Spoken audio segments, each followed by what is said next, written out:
السماوات والأرض كانتا رتقا ففتقناهما وجعلنا من الماء كل شيء حي أفلا يؤمنون صدق الله مولانا العظيم وبلغنا رسوله النبي الأمين المكين المتين الكريم۔ بزرگوں دوستو، بارگاہ رسالت مآب میں حصول برکت کے لیے درود پاک پڑھ لیجیے۔ اللہم صلی وسلم علی سیدنا محمد بارک وسلم الصلاۃ وسلام علیک یا رسول اللہ، صلاۃ وسلام علیک یا حبیب اللہ صلی اللہ تعالی علیہ وسلم۔ میں نے سورہ انبیاء کی آیت نمبر 30 کی تلاوت کا شرف حاصل کیا ہے۔ تھوڑی سی بات آپ تمامی حضرات کے سامنے اس پر عرض کرتا ہوں، لیکن اس سے پہلے جو سورہ انبیاء کی کچھ آیتیں آپ کے سامنے تلاوت کی گئی ہیں، اس موضوع کو تھوڑا سا آپ کے ذہن میں تازہ کروں تاکہ آگے کی بات آپ کو آسانی سے سمجھ میں آ سکے۔ وہ یہ کہ حضرت صلی اللہ تعالی علیہ وسلم سے کفار مکہ اکثر یہ سوال کرتے تھے کہ اگر آپ اللہ کے رسول ہیں تو ہمیں کوئی نشانیاں دکھائیے، کوئی معجزہ دکھائیے، جیسا کہ آپ سے پہلے کے پیغمبروں نے لوگوں کو نشانیاں اور معجزات دکھائے۔ تو اللہ تعالیٰ نے جواباً ان سے یہ کہا کہ اے محمد صلی اللہ علیہ وسلم، آپ ان لوگوں سے کہیے کہ آپ سے پہلے جو پیغمبر آئے اور انہوں نے جب ان کو معجزہ دکھایا تو کیا واقعی ان لوگوں نے ایمان لایا ان پر، یا معجزہ دیکھتے ہوئے بھی ان لوگوں نے انکار کر دیا؟ جب انہوں نے معجزہ دیکھا اور انکار کیا تو میں نے ان کو تباہ و برباد کر دیا۔ اگر یہ تباہ ہونے کے لیے تیار ہیں تو ان کو معجزہ دکھایا جائے، لیکن اللہ دنیا کو باقی رکھنا چاہتا ہے۔ پھر اللہ تبارک و تعالیٰ آگے انہی کافروں کا جواب دیتے ہوئے اس آیت مبارکہ میں یہ کہتا ہے کہ اے انسان، تو میرے رسول کی رسالت کا انکار کرتا ہے، تو میری قدرت کا انکار کرتا ہے، کیا تو نہیں دیکھتا زمین اور آسمان کو؟ ذرا سا زمین اور آسمان کو دیکھ، تجھے ہر چیز میں اللہ کے ہونے کی نشانی نظر آئے گی۔ کون ایسی چیز ہے جو اللہ کے ہونے کی گواہی نہیں دے گی؟ آسمان کو دیکھ، زمین کو دیکھ، سورج کو دیکھ، چاند کو دیکھ، تاروں کو دیکھ، پانی کو دیکھ، پہاڑوں کو دیکھ، یہ سب تمہیں اس بات کی گواہی دیں گے کہ اللہ وحدہ لا شریک کی ذات ہے، اور وہی ذات ہے جو اس پورے دنیا کے نظام کو چلانے والی ہے۔ اللہ کے سوا کوئی نہیں ہے جو اس دنیا کے نظام کو چلا سکتا ہے۔ اے کفار مکہ، تم اللہ کو چھوڑ کر جن لوگوں کی پرستش اور پوجا کرتے ہو، یہ سارے کے سارے جھوٹے ہیں، سچا واحد اللہ کی ذات ہے، کوئی اور نہیں ہے۔ تو اللہ تبارک و تعالیٰ نے اس آیت مبارکہ میں ایک ایسی بات کا تذکرہ کیا جس بات سے ہر آنکھ والا واقف ہے، ہر عقل والا جانتا ہے اس بات کو کہ واقعی زمین و آسمان میں جتنی چیزیں ہیں یہ سب کے سب ایک چلانے والے کی وجہ کر چل رہی ہیں، ایک چلانے والے کی وجہ کر چل رہی ہیں۔ آپ ایمانداری سے بتائیے کہ اگر ایک گاڑی کو 200-400 آدمی چلائے تو کیا وہ گاڑی چل پائے گی؟ ڈرائیور تو کوئی ایک ہی ہوگا نا، کنٹرول تو کسی ایک کے ہی ہاتھ میں ہوگا نا۔ گاڑی ایک ہوگی، ڈرائیور انیک ہوں گے تو ظاہر سی بات ہے گاڑی کا ایکسیڈنٹ ہوگا۔ تو اتنا بڑا نظام، اتنی بڑی دنیا جو کوئی چلا رہا ہے تو کوئی ایک ہی ہے، انیک نہیں ہے۔ اگر انیک ہوتا تو آسمان اور زمین کا نظام نہیں چل پاتا، بلکہ آسمان اور زمین ختم ہو جاتے۔ ایک بڑے کمال کی بات اس آیت مبارکہ کے اندر اللہ رب العزت نے جو کہی ہے وہ سمجھیے۔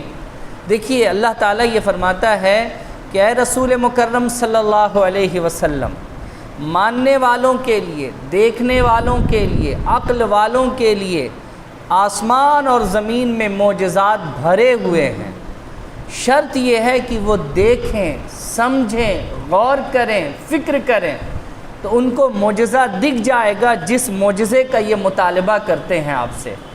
یہ جو معجزہ دیکھنا چاہتے ہیں، جسے دیکھ کر یہ اللہ کے ایک ہونے کو ماننا چاہتے ہیں، وہ زمین اور آسمان کو دیکھیں، ان کو وہ معجزات مل جائیں گے جن کا یہ آپ سے مطالبہ کرتے ہیں۔ اب ذرا دیکھیے اللہ کا خطاب، اللہ کیا کہتا ہے؟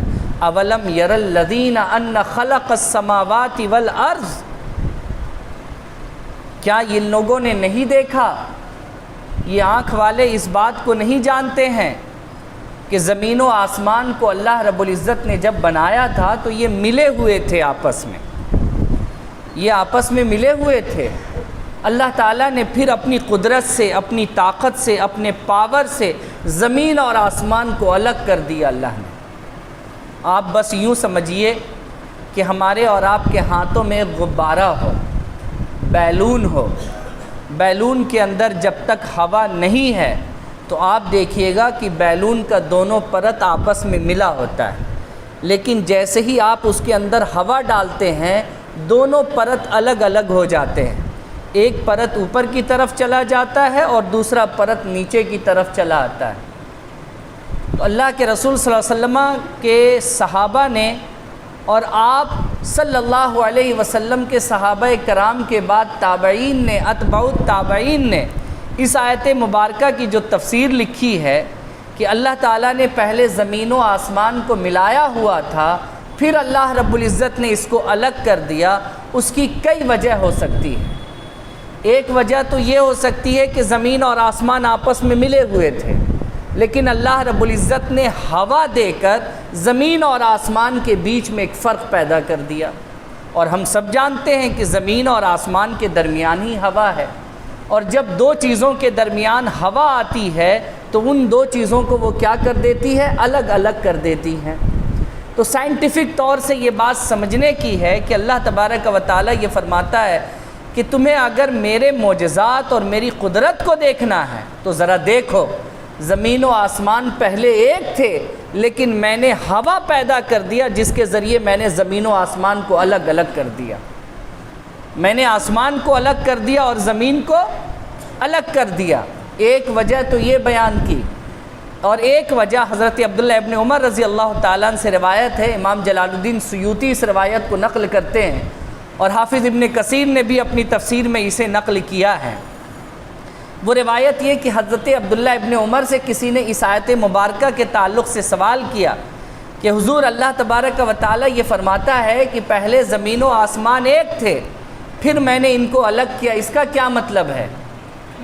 تو آپ نے کہا کہ تم اس کی تفسیر، اس کا مطلب جاؤ حضرت عبداللہ ابن عباس رضی اللہ تعالی عنہما سے پوچھو، جنہیں سید المفسرین کہا جاتا ہے، جنہیں حضرت جبرائیل نے آ کر اللہ کے رسول سے کہا تھا کہ یا رسول اللہ، اس دنیا میں قرآن کی سب سے بہترین تفسیر کرنے والا عبداللہ ہے، ابن عباس، عباس کا بیٹا عبداللہ ہے، اللہ رب العزت نے اسے یہ قدرت، یہ طاقت دی ہے۔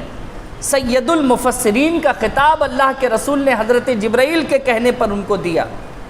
تو حضرت عبداللہ ابن عمر فرماتے ہیں کہ جاؤ ان سے جا کر کے اس بارے میں پوچھو، وہ تمہیں بتائیں گے۔ تو جب وہ شخص حضرت عبداللہ ابن عباس رضی اللہ تعالیٰ عنہ کے پاس پہنچتا ہے تو حضرت عبداللہ ابن عباس رضی اللہ تعالیٰ عنہ یہی بیان فرماتے ہیں۔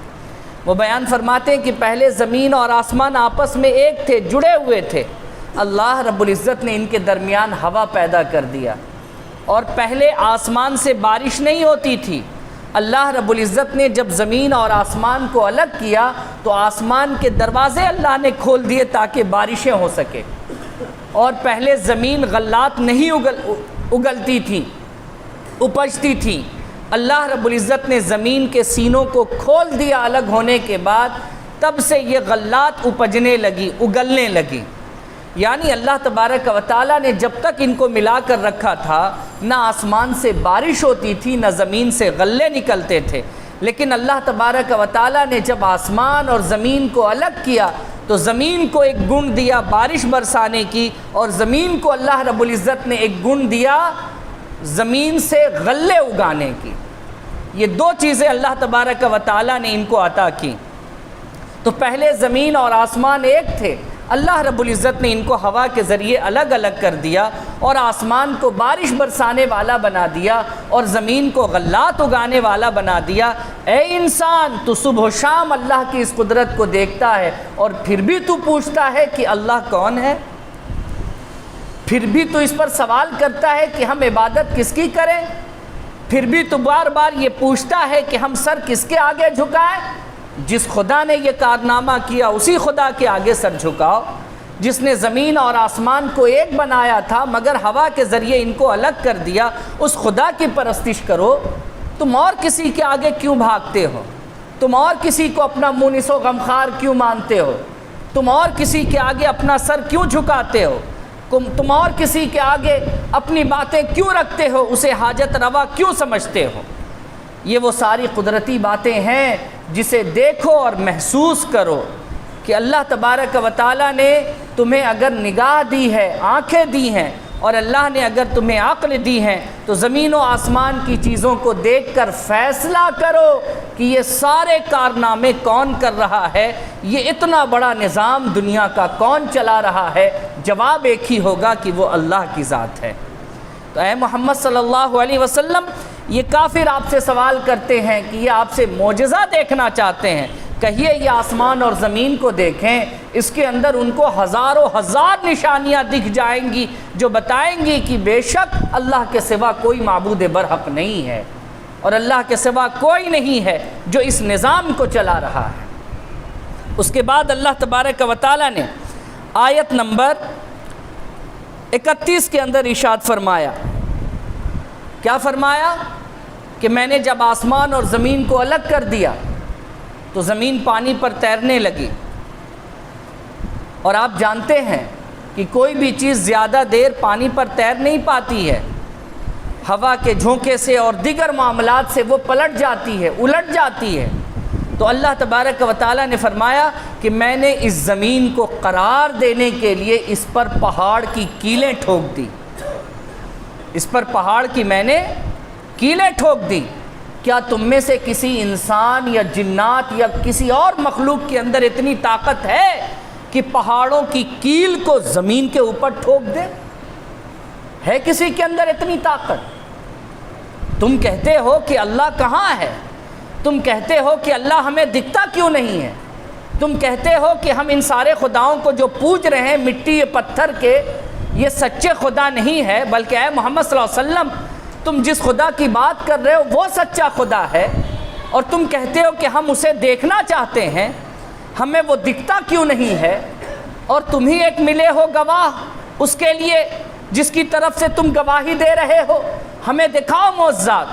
تو اے انسان، میں نے تجھے آنکھ دی ہے، عقل دی ہے، یہ بتا کہ اگر میں نے اس زمین پر پہاڑوں کے کیل کو نہ ٹھوکا ہوتا تو یہ زمین برقرار نہ رہتی اور تیرا وجود اس زمین پر نہیں ہوتا۔ یہ بتا کہ پہاڑوں کی اتنی بڑی کیل کس نے زمین کے سینوں پر ٹھوکی ہے؟ کیا کسی انسان کے بس کی یہ بات ہے؟ کیا کوئی جنات یہ کام کر سکتا ہے؟ تو تمہارا جواب ہوگا نہیں نہیں، ہرگز نہیں۔ تو ہاں مان لو کہ وہ اللہ کی ذات ہے جس نے یہ کارنامہ کر دیا ہے، اور حضرت محمد صلی اللہ علیہ وسلم تمہیں اسی اللہ کی طرف بلا رہے ہیں، تمہیں اسی اللہ کی پوجا کرنے کی بات کر رہے ہیں، تمہیں اسی کی طرف دعوت دے رہے ہیں، کسی اور کی طرف تمہیں جانے سے جو روک رہے ہیں وجہ یہ ہے کہ سچا خدا وہی ہے جس نے زمینوں کے سینوں پر پہاڑوں کے کیل ٹھوک دیے ہیں۔ باقی پہاڑ سے، پتھروں سے بنے ہوئے یہ جو مورتیاں تم دیکھتے ہو یہ خدا نہیں ہو سکتا، یہ ہرگز ہرگز خدا نہیں ہو سکتا۔ خدا وہ ہے جس نے زمین کے سینوں پر پہاڑ کے کیل ٹھوک دیے ہیں۔ اس کے بعد اللہ تبارک و تعالیٰ تیسری نشانی کا ذکر کرتا ہے، زمین اور آسمان کو الگ کرنا، پھر زمین کے سینے پر کیل کا ٹھوکنا پہاڑ کا، اور اس کے بعد اللہ رب العزت تیسری نشانی بیان کرتا ہے۔ وہ تیسری نشانی بھی بڑی قابل غور ہے۔ اللہ رب العزت ذکر کرتے ہوئے فرماتا ہے کہ اگلی نشانی جو تم لوگوں کے لیے ہے وہ یہ ہے کہ وَجَعَلْنَا السَّمَاءَ سَقْفًا مَحْفُوظًا، اور ہم نے بنایا ہے آسمان کو ایک چھت بنایا ہے ہم نے آسمان کو جو تمہارے سروں پر محفوظ ہے۔ یہ بتاؤ کہ بغیر پیلر، بغیر بیم کے تم کسی چھت کو روک سکتے ہو؟ آج تک یہ آسمان تمہارے سر پر نہیں گرا بغیر پیلر، بغیر بیم کے۔ یہ تمہارے سروں پر جو لٹکی ہوئی آسمان کی چھت ہے، یہ بتاؤ کون ہے جس نے اس کو روکا ہوا ہے؟ کون ہے؟ جس نے اس کو روکا ہوا ہے۔ دیکھیے اللہ رب العزت نے پہلے آسمان اور زمین کا تذکرہ کیا، پھر زمین کو روکنے کی بات کرتے ہوئے فرمایا کہ میں نے اس کو روکنے کے لیے پہاڑ کے کیل کو اس کے سینے پر ٹھوک دیا، اور پھر اللہ آسمان کا تذکرہ کرتے ہوئے کیا فرماتا ہے کہ میں نے بغیر کسی سہارے کے اس آسمان کو تمہارے سروں پر چھت بنا دیا۔ بتاؤ یہ چھت تمہارے سروں پر گرتی کیوں نہیں ہے؟ تمہارے سروں پر گرتی کیوں نہیں ہے؟ کون ہے جو اسے روکے ہوا ہے؟ جواب دو اس کا۔ ہے تمہارے پاس کوئی جواب؟ ہر انسان کی زبانیں لاجواب ہو جائیں گی اور مجبوراً وہ کہے گا کہ ہاں کوئی تو ہے جو اسے روکے ہوا ہے، وگرنہ یہ تو ہمارے سروں پر گر جائے۔ اور ہاں ایک وقت آئے گا کہ وہی رب ذوالجلال جس نے اب تک اس کو روکا ہوا ہے، جب قیامت آئے گی وہ اسے چھوڑ دے گا اور یہی آسمان ہمارے سروں پر گرا دیے جائیں گے۔ ایک دن ہونا ہے اس کو، لیکن اب تک نہیں ہو رہا ہے۔ اب تک یہ چھت بن کر ہمارے سروں پر اگر آسمان ہے تو کون ہے جس نے اس کو روکا ہوا ہے؟ تم معجزہ دیکھنے کی بات کرتے ہو، یہ صبح و شام تمہارے سامنے دکھنے والی چیز اللہ کی قدرت، اور اس کے باوجود تم کہتے ہو کہ کوئی معجزہ لا کر دکھاؤ تاکہ ہم مان سکے کہ ہاں تم سچے خدا کی بات کرتے ہو۔ اس سے بڑی سچائی اور کیا ہو سکتی ہے اس اللہ کے ہونے پر، اور اس اللہ کے معبود برحق ہونے پر، اس کے سچے خدا ہونے پر؟ اس سے بڑی بھی بھلا کوئی گواہی ہو سکتی ہے؟ اس سے بڑا بھی بھلا کوئی معجزہ ہو سکتا ہے جسے تم دیکھنے کی بات کرتے ہو؟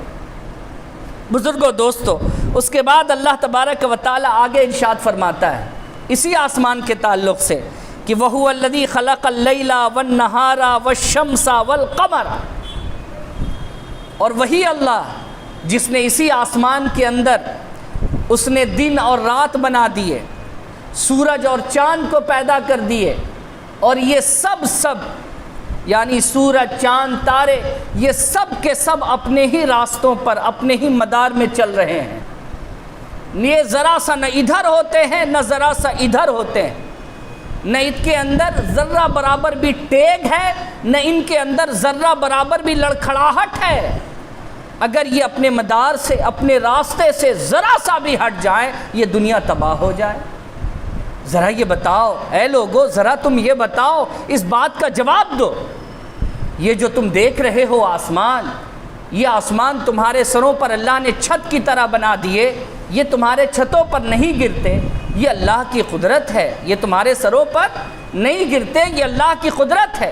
اور اسی آسمان میں اللہ نے دن اور رات بھی بنا دیے ہیں، اسی آسمان میں اللہ تبارک و تعالیٰ نے سورج اور چاند کو بھی پیدا کر دیا۔ نہ جانے کتنے ستارے ہیں جنہیں کوئی انسان گن نہیں سکتا۔ جب آپ علم فلکیات کی طرف دوڑیے گا، آسمانی علم کو جاننے کی کوشش کیجئے گا، تو آپ کو پتہ چلے گا کہ کچھ تارے ایسے ہیں جو اپنی جگہ پر رکے ہوئے ہیں، اور کچھ تارے ایسے ہیں جو چلتے رہتے ہیں، جو آسمان میں گھومتے رہتے ہیں۔ دنیا نے تو یہ سمجھا تھا کہ جیسے سلنگ ہے، سلنگ کے اوپر ہم نے ایک ہولڈر لگا کر کے ایک بال فکس کر دیا، وہ اپنی جگہ پر رکا ہوا ہے۔ دنیا نے سمجھا کہ چاند اور سورج کو بھی اللہ نے اسی طریقے سے ایک جگہ پر سیٹ کر کے چھوڑ دیا ہے۔ دنیا تو یہی سمجھتی تھی، لیکن جب دنیا نے ترقی کیا تو دنیا نے بھی مان لیا کہ جی ہاں، آسمان میں جو تارے ہیں، سیارے ہیں، یہ بھی اوپر میں سیر کیا کرتے ہیں، یہ کسی ایک جگہ پر چپکے ہوئے نہیں ہیں۔ تو ذرا بتاؤ کہ کون سا ایندھن ان کے اندر ڈالا گیا ہے کہ یہ اوپر میں تیر رہے ہیں، سیر کر رہے ہیں؟ کون سا پٹرول ہے ان کے اندر؟ کون سا انجن ہے ان کے اندر؟ کون سی بیٹری ڈالی گئی ہے ان کے اندر؟ کون سی انرجی ہے ان کے اندر؟ کیا تمہارے پاس کوئی جواب ہے؟ تو تم کہو گے نہیں صاحب، ہماری عقل سے بہت دور کی بات ہے۔ تو کہا گیا جو تمہاری عقل میں بات آئے نہیں اسی کو تو معجزہ کہتے ہیں، اسی کو کیا کہتے ہیں؟ معجزہ کہتے ہیں۔ اور تم کہتے ہو کہ اللہ کے ہونے پر معجزہ دکھائیے، گواہی دیجئے۔ آسمانوں میں یہ جو ستارے ہیں، یہ جو سیارے ہیں، یہ سب کے سب جو چل رہے ہیں، بتاؤ کہ اس کے اندر کون سا ایندھن، کون سا انجن، کون سی بیٹری، کون سی انرجی ڈالی گئی ہے؟ تو ایک ہی جواب ہے کہ نہیں صاحب، زمین کی چیز ہو یا آسمان کی چیزیں، اسے چلانے والا تو واحد اللہ کی ذات ہے، اس کے ماں سوا اور کوئی بھی نہیں ہے۔ اللہ تبارک و تعالیٰ نے ان تمام چیزوں کا تذکرہ اس انداز میں کیا ہے بزرگوں اور دوستوں، اور اس تذکرے کا مقصد کیا ہے؟ یہ ایک بات آپ جان لیجئے کہ اگر آپ سے یہ کہا جا رہا ہے کہ یہ کفار مکہ کو جواب دیا جا رہا ہے تو بالیقین یہ کفار مکہ کو جواب دیا جا رہا ہے، اور جو لوگ کفار مکہ کے پیٹرن پر آج بھی چل رہے ہیں ان کو بھی اس بات کا جواب دیا جا رہا ہے، ان کو بھی اس بات کا جواب دیا جا رہا ہے۔ کفار مکہ کا ایمان اور اعتقاد کیا تھا؟ وہ تو یہی کہتے تھے نا کہ نہیں صاحب، کوئی اللہ نہیں ہے جو ہم سے حساب اور کتاب لے گا، کوئی اللہ نہیں ہے نعوذ باللہ جو ہم سے حساب اور کتاب لے گا، ہم سے کون حساب اور کتاب لے گا؟ مرنے کے بعد کہیں ہم دوبارہ زندہ کیے جائیں گے؟ مرنے کے بعد کہیں کوئی ہم سے کچھ پوچھے گا بھی؟ ہم تو مرتے ہیں، زمینوں میں سڑ گل جاتے ہیں، ہمارا وجود ختم ہو جاتا ہے۔ یہ کفار مکہ کا اعتقاد تھا، ان کا یقین تھا، یہی ان کا ایمان تھا۔ اور آج بدقسمتی سے اللہ معاف کرے، اللہ بچائے کہ بعض مسلمانوں کا بھی یہی اعتقاد اور ایمان ہو چکا ہے کہ کون ہے جو ہم سے سوال کرے گا، کون ہے جو ہم سے بات کرے گا۔ اور اس سے بڑا ظلم آج کے وقت میں آپ سے کہوں، میں ایک جگہ تذکرے میں بات پڑھتے پڑھتے یہ پڑھ گیا کہ حضرت امام غزالی رحمۃ اللہ تعالی علیہ، جن کا زمانہ آج سے 700 سال پہلے کا ہے، یہ سب بہت قریب ہیں اللہ کے رسول صلی اللہ علیہ وسلم کے زمانے کے۔ اس زمانے میں انہوں نے کہا تھا کہ لوگوں کے درمیان علماء کو، مقررین کو، خطبہ کو یہ چاہیے کہ بشارت والی احادیثیں نہ پڑھیں، خوشخبری والی باتیں نہ کریں، یعنی انسان یہ نہ کہے کہ فلانا کرو تو جنت میں، فلانا کرو تو جنت میں، ایسے کرو تو جنت میں، ایسے کرو تو جنت میں، اس طریقے کی باتیں نہ کریں، وگرنہ لوگ کیا ہوگا، لوگ کسی ایک بات پر تکیہ کر کے بیٹھ جائیں گے، کسی ایک بات پر روک جم کر کے بیٹھ جائیں گے، وہ اعمال سے کوسوں دور ہوتے چلے جائیں گے۔ اور آج یہی حال ہمارا ہو گیا ہے، آج یہی حال ہمارا ہو گیا ہے۔ جنت میں جانے کے لیے ڈیلی مسجد کا دروازہ چھوڑ کر جنتی دروازے کو پار کرنے میں ہم لوگ لگے ہوئے ہیں۔ یہ سب کیا ہے بزرگوں؟ یہ سب بدعمالی اور اعمال سے دور بھاگنے کا ایک ذریعہ ہے جو ہم نے اور آپ نے تلاش لیا ہے۔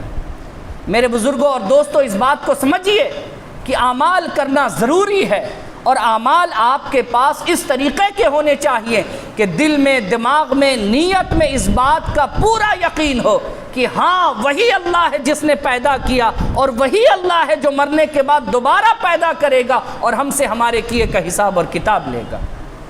آپ کو یہ اعتقاد رکھنا ہے۔ یہ خطاب صرف کفار مکہ سے نہیں ہو رہا ہے، یہ خطاب آپ سے بھی ہو رہا ہے۔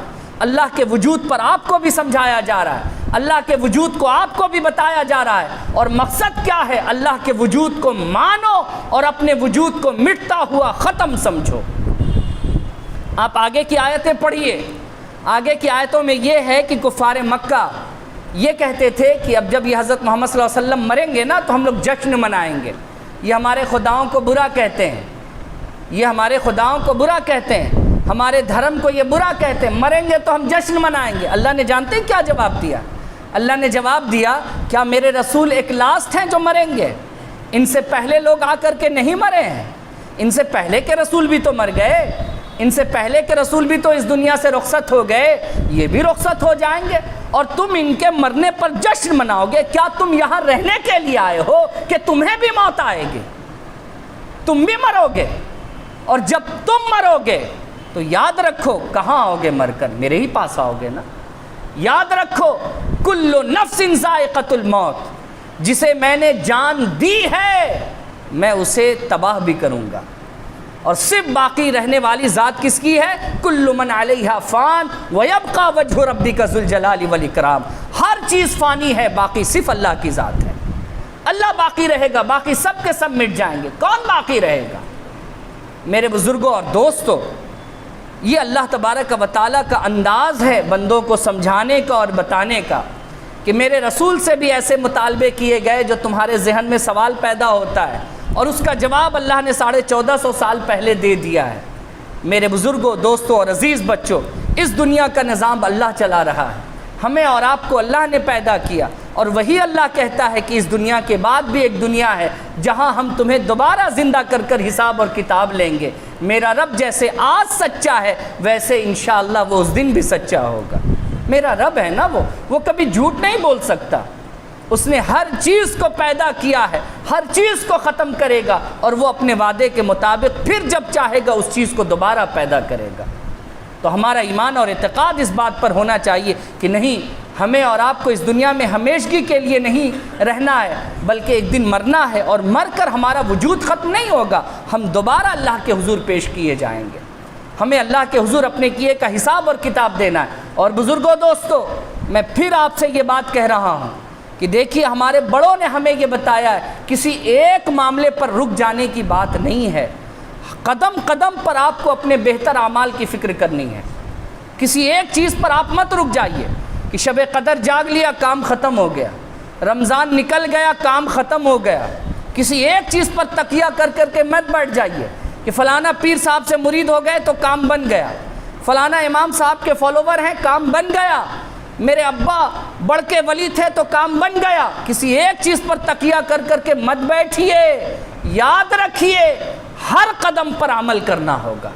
یہی میرے رسول نے سکھایا ہے، یہی میرے رسول نے بتایا ہے کہ ہر قدم پر جب تم اللہ کی نشانیوں کو دیکھ رہے ہو تو ہر قدم پر تمہارے اعمال بھی اسی اعتبار کے ہونے چاہیے۔ اللہ تعالی ہم سب لوگوں کو نیک عمل کرنے کی توفیق عطا فرمائے۔ اللہ رب العزت ہم سب لوگوں کو سیدھے راستے پر چلائے۔ آمین بجاہ سید المرسلین، وآخر دعوانا ان الحمد للہ رب العالمین۔ السلام علیکم ورحمۃ اللہ۔